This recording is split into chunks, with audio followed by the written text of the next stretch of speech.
Hello beauty, and welcome to video 6 about better pollination. The more different herbs and flowers that you have in the garden that are wonderful companions for your veggies and your fruit, the more bees you're going to have come into your garden, the more pollination that happens, the more fruit that you are going to see. You know, I think of sunflowers and bees coming in. Bumblebees are the only ones that can pollinate your tomatoes. Did you know that? Not honeybees. Honeybees, the tomato stem, the honeybees cannot. So the honeybees are not able to penetrate the tomato flowers. That beautiful sun's just coming out. I'll just move that.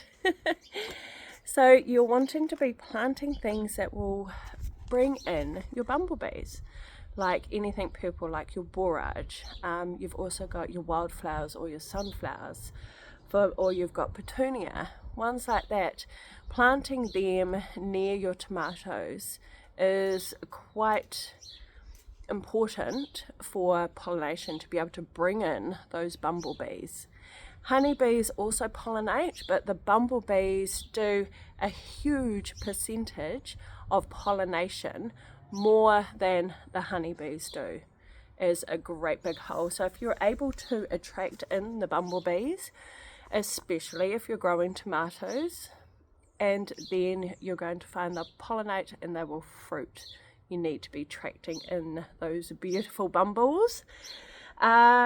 Flowers, for example, I'm just looking at my strawberries here. I've got alyssum growing alongside in the pot with it.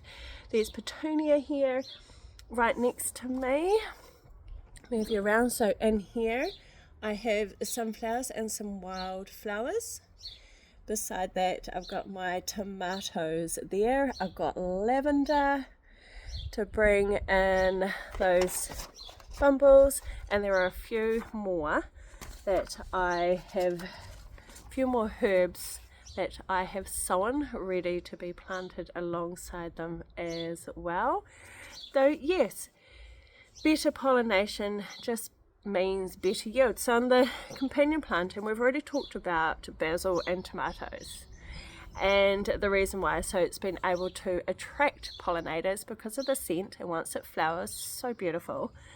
Sunflowers and cucumbers, so sunflowers attract bees to help pollinate the cucumbers, and the same goes, you know, with tomatoes. You've also got marigolds will bring them in, and looking at the flowers that will help with the sweet nectar that brings in pollinators. You're looking at lavender as well, borage. That's why I leave, I don't know if you can see it from here, but my garden is up there. You can see the calendula.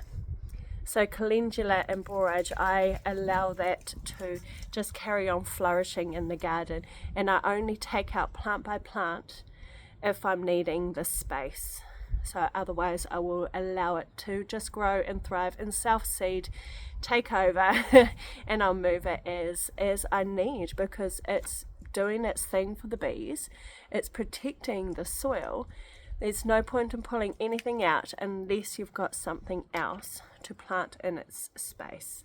That's one of my personal principles, and it protects your soil. It keeps the nutrients in there. It, you know, keeps them in, and it just helps. So oregano is one that you can plant alongside your peppers, because once that flowers, it brings in the pollinators for the pepper plants as well. So there's a few different combinations to be able to do there. The main ones for me personally, a lot of the ones that I grow are alyssum. Always grow alyssum. I always grow sunflowers. Always grow so many different herbs, you know, like oregano, thyme, basil. I always make sure I have mint around, because again, that's one to be able to repel. I always make sure I've done some sort of wildflower mix. If you are here in Christchurch, you will see that they have like pollinator gardens, so things like borage, or there is another one starting with B that has eluded me, but it's got a beautiful purple flower as well. It will come to me. And so the bee, borage,